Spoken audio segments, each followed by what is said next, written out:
Alright? I'm sure even you can guess why Juan called the wedding off, right? Matt confessed to Juan about his relationship with Celeste. I see. So that's what happened. But then why did Mr. Kurita have to call off the wedding? I don't understand at all. It was probably because of his worthless male pride. Juan and Matt were always fierce rivals. Matt waited for the wedding announcement and then unleashed the truth on Juan. He was aiming for when it would hurt Juan the most. Poor Miss Impacts. That wasn't the end of it. That day, I'm almost certain that Celeste left a suicide note behind. And in that note, she left a detailed account of Matt's various misdeeds, and, so that she would never again be hurt by Matt, she chose to die. Then, when Juan discovered her body, he hid her note. But why would he do that? It's simple. Juan realized that note was a powerful weapon against Matt, and it would be especially damaging to his refreshing like a spring breeze image. In any case, with his pride hurt, Juan sought revenge. Revenge. There's that word again. Juan wanted to publicly disclose the contents of that suicide note.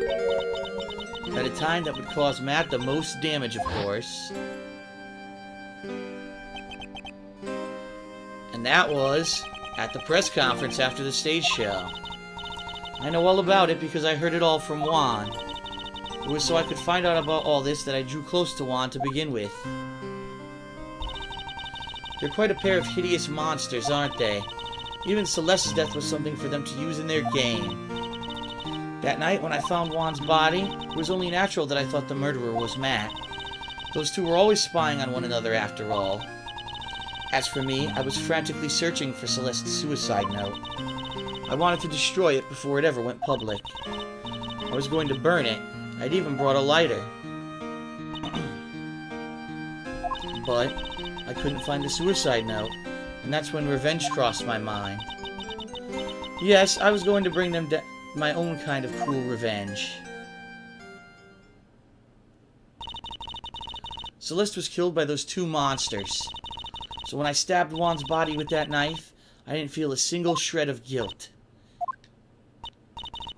And that's all I have to say. Well, Mr. Wright, even knowing all this, are you still going to help that man? I'm a lawyer. I see. What a foul profession. Thank you very much for your time and for talking with me. It was no big deal. I couldn't sleep anyway. I can't sleep either. Not with my situation, or with what I know now.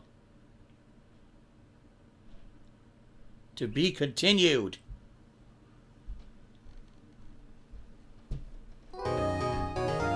Alright. We've done it. Oh, shit. Fucking Phantom of the Opera. Dracula shit. Grr. How did I get into this mess? That's far enough. You can't run forever, Mr. Phoenix Wright. Oh shit! Evil Santa! What? What have I done wrong? I cannot allow you to go on like this. Ho, ho, ho, ho. Huh? But I'm just a simple defense attorney. Silence!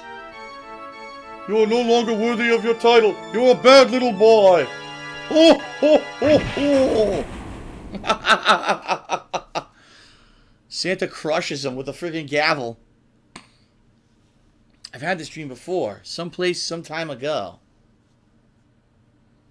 As if it was written into my destiny. Today I'll stand in court as a lawyer. To prove a killer innocent.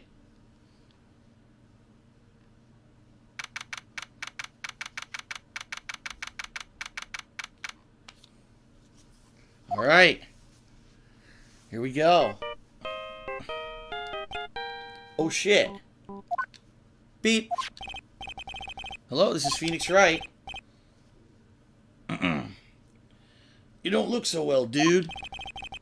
You're gonna prove me not guilty today, right? Beep.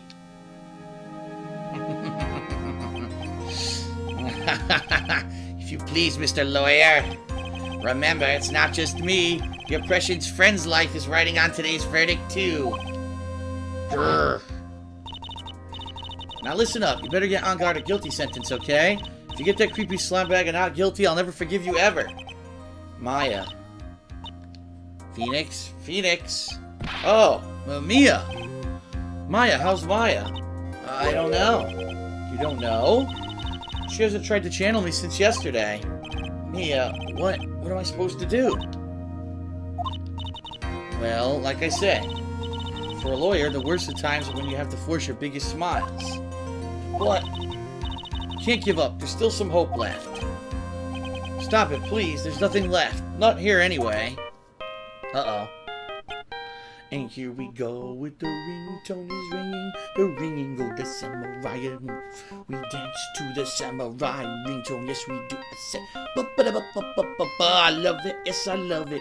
I love it, love it, love it. Okay, here we go. Instead of Chris on guard, he's calling again. He's a dick. Okay. You leave me alone? Don't call me anymore. I mean it. You're really mean, pal. Ah, Gumshoe. I'm really sorry. Where are you? They let me join the investigation team and we're chasing after the killer, pal. Huh. Then you have some sort of lead? Sorry, but right now we got 0 leads on the guy. But we're not going to give up. Gumshoe. Until the trial is over, until the verdict is handed down, we're going to do everything we can to find the killer. We can get Maya out, and we can get... Then you can get... I can't read this. Then you can get on guard the guilty verdict he deserves, pal. That's true. I could do that if they found Maya first. You got that? You have to do whatever you can to make the trial last longer. I have to make the trial last longer? If you go with Mr. Edgeworth with everything you've got, then you two can draw it out. Oh, now I get it. I believe in you, pal. You and Mr. Edgeworth can do it. So, believe in us. We're gonna give it all we got, just like you. Got it. Thanks, Gumshoe. Hey, Phoenix. You understand now, don't you? There's something money will never be able to buy. Friendship. It's the strongest weapon in the world, and you have it in abundance. Yeah. Yeah. Looks like we're coming to the end. I have to make the trial last as long as I can. Gumshoe will come through, I know it.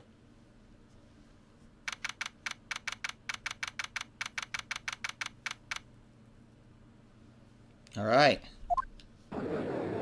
Rubble. What took so long to get back to the court, Rubble? Court is now in session for the trial of Matt on guard. Oh, Phoenix, did you have a dream about me last night? That's kind of creepy. The defense is ready, Your Honor. The prosecution is ready for a while, Your Honor. Oh, well, now as I recall, we concluded yesterday's session with a big mystery on our hands. The mystery being, what exactly was Miss Adrian Andrews' role in this murder? That is to say, is she really connected to the crime itself? Oh, Mr. Edgeworth, should you please inform the court of today's proceedings and have a Merry Christmas. Adrian Andrews.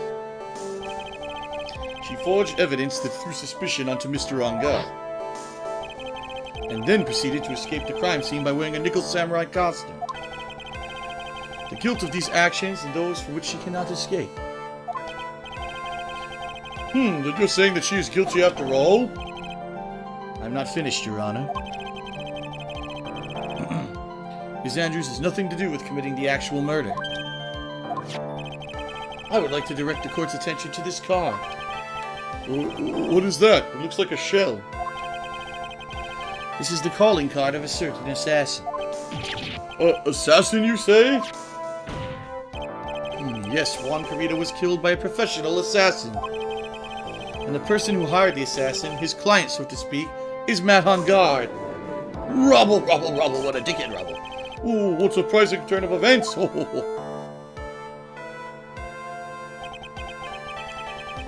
would think it's become commonplace by now, Your Honor. I know what's going on in this time. So I know that everything Edgeworth has said is true. But we still have to hold out as long as we can. At least until Maya's safe and sound, until you find a bustier big enough for those giant tick bitties. Jesus. I wonder how the trial will turn out today. Now then, please call your first witness, Mr. Edgeworth. Ho, ho, ho, ho, ho. The prosecution calls the defendant's mentor, Mr. Will Powers, to the stand. Now then, witness, your name and occupation, please. Okay. I'm, Will Powers. I'm a poor, underpaid action star. And what is your relation to the defendant? Well, that's, I guess, some sort of a lousy mentor to him in a way. Yeah. Mr. Powers, please. You don't need to put yourself down so much. Oh, sorry. Well, I'm just kind of, sort of, nothing sort of guy. On the night of the murder, you visited the defendant's room. Is this correct? Yes. Huh. I didn't know that. But you know, I didn't actually get to see Matt when I went. All you need to do is answer what you're asked. Now then, I would like you to please testify about when you went to Mr. Engade's room. Well, okay, sure.